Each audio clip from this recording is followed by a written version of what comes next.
The last 2 league visits here and are determined to do the double over Blues for the first time since 1971. As for Birmingham, determined to build upon a blistering first half display here against QPR to set the tone. And of course the return of Ethan Laird, not just to the pitch but I'm sure to the changing room as well. Such a bundle of energy when he bounces in and lights up every room. But down the opposite flank comes Tomoki Iwata, and Iwata leaving blade shirts in his wake, and Ducksch lets it run for Ibrahim Osman. Gets some space.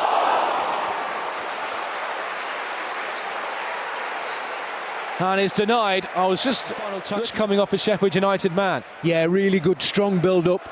Stansfield wanted it in behind, but Iwata was patient. And this time, Osman, we've seen him with so many goal-scoring positions and a little wasteful. He's hit the ball really well, and it's.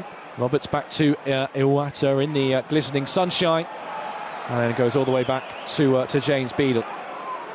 Beadle, midway inside his own territory, looks to sweep it back up towards Ibrahim Osman, powered away by Tanganga, helped back towards the far side by Solis. Ibrahim Osman, who struck the woodwork early on in the game. Osman combining with Marvin Ducksch, looking to waltz his way into a striking position, will tee up Marvin Ducksch, and the frame of the goal is struck again. This time by Marvin Ducksch. Roberts looking to tease his way onto his right foot. Cross deflected, Iwata will swing it in. Blues edging closer and closer to an opener. Just got it out of his feet after a little pass from Ethan Laird, who was showing his trickery inside the box. The Sheffield United defenders can't make contact for fear of giving a penalty away. The tactical style of play that Chris Davies wants. You haven't seen Paik and John Solis with the ball in the middle of the pitch. We've seen so many times this season starting off moves in that respect. It's perhaps gone a little bit back to front a little bit quicker, but I'm certain there's a little bit more composure in the possession of the ball. Ethan Laird showing that now as he escapes Sariki down the left-hand side. Flicks it in field to Osman, who tees up Ducksch, and Ducksch can't find the power to beat Davies. Blade back line down the left flank. Helped onto Osman, helped onto Marvin Ducksch, just not the contact he needed to beat Adam Davies at his near post. Yeah, he scuffed his left foot finish, he's took his eye off it, and it's probably caught his studs more than the instep with Cochrane and Osman when he first came in, and then Wagner was starting to build that up with Osman and Dimmy Gray down the left-hand side. But certainly today they look dangerous. Roberts looking to split the Sheffield defence in two. And the referee has a decision to make here, because Ibrahim Osman looked like he had a free run at goal if he wasn't stopped by the retreating Sariki. And all attention now is turning towards the linesman, who I think the referee is in deep conversation with, and a big decision now to make in the game. What colour is this card going to be? Ibrahim Osman certainly had the run on the Sheffield United back line. There's the pocket, and the card is red. Possession of the ball, but the defender goes to ground, and that ultimately seals his fate. Harsh in some respect, but it's been the problems. He's looking at it, the goalkeeper has lined his wall up, so the wall's covering the right side of the goal. Very difficult for a right footer to whip it away from the goalkeeper with this angle.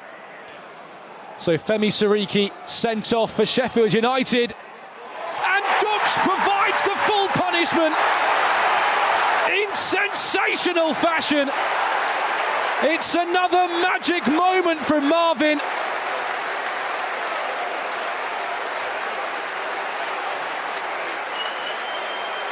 And Blues take the lead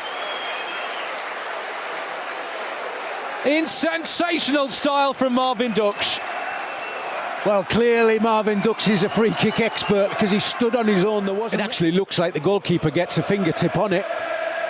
You could argue perhaps he should have kept that out. It wasn't in the corner, but nevertheless, stunning technical ability from Marvin Ducksch to get it up and over the wall with that pace on it, however close the goalkeeper gets to it. The referees deemed that the ball was in play from Beadle's pass to Jack Robinson. A bit of common sense resolves this issue. A chance for Beadle to be the hero. Peck to level things right back up for Sheffield United. Beadle saves it, and it's squared behind. heroics from Christophe Clara on the follow-up, and you'd feel that justice has been served. So you definitely don't want to put yourselves in that position. They've got a set piece just over halfway, Sheffield United. Peck's driven it into the penalty area. Tanganga's header, Bamford, brilliant save by James Beadle. Point blank to deny Patrick Bamford a certain goal. Beadle's having one of those games now, isn't he? It's a terrible header, you have to say, from Bamford. He's got the whole goal to aim at. Laird chopping in field, just a white wall in front of him. Solly sprayed across this near side for Iwata. This is Roberts. Burrows backing off. Roberts pulls it back. There's Marvin Ducksch. This time he's denied by Adam Davis. The German in behind for a goal kick. Again, it's those wide areas. So dangerous on the left-hand side with Ethan Laird and Osman and Patrick Roberts finally having a game where he gets the possession that he... But as you say, Moons, a penalty save and a point-blank save from Beadle. That's the margins that we're playing with at the moment. Away from Sheffield United getting themselves on the score sheet. It's been a tight game. There's one bit of brilliance, some really good football without really creating. Jay Stansfield disappointed with one chance that he's had. Bamford looking to peel away over the top, and he's plucked out of the sky. Beadle's committed himself. Bamford's round him, and Patrick Bamford slots home the equaliser right on the stroke of half-time for 10-man Sheffield United. And the Blades level things up before the break. It's the smash and grab from Sheffield United, and Patrick Bamford continues his goal-scoring record against Birmingham City. It was one ball over the top that beat the Blues back line. Bamford seemingly timing his run to perfection. Beadle came out.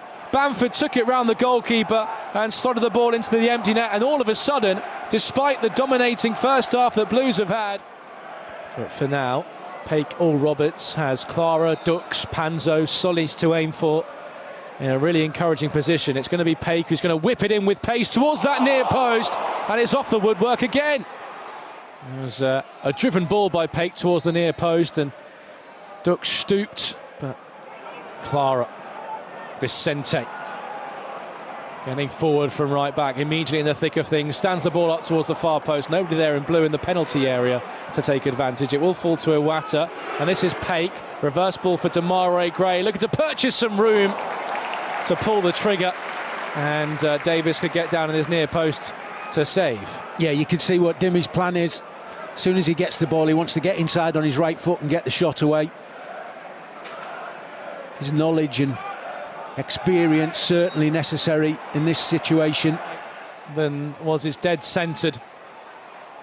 Brilliant finish in the first half.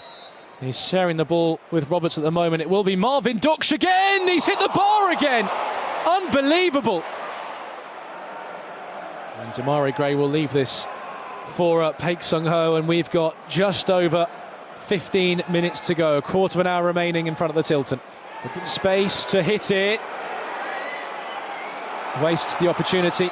Finds Prisco, who can turn and pull the trigger. Heroic block comes in by Tanganga, though. Just got to do things quicker. Dimmy's got to make his mind up there, and then August has got to take that first touch out of the line of his body and get his shot away and remove the defender from play. Instead of keeping it in front of his body, he's got to move that out and hit it quicker. Demarai Gray turns and faces the Sheffield United back line, approaches the corner of the box, onto his right foot, worth a go, and it wasn't the most convincing goalkeeping from Adam Davis, but it did the job. Oh, it's difficult to score from there, but we've seen him have to keep this momentum now, play in the opposition's half of the field. So a really smart flick for Prisca, and he looks for Vicente, but Burrows just stretched to cut it out. Davis directing his wall. Marvin Ducksch steps up, and it was on target, over the wall and back down, but the pace. One of the biggest parts of the game, Matt, is decision making in the final third. The hardest part of the game is putting the ball in the back of the net. You have to set up those opportunities as best you can. Well, Blues unable to fire.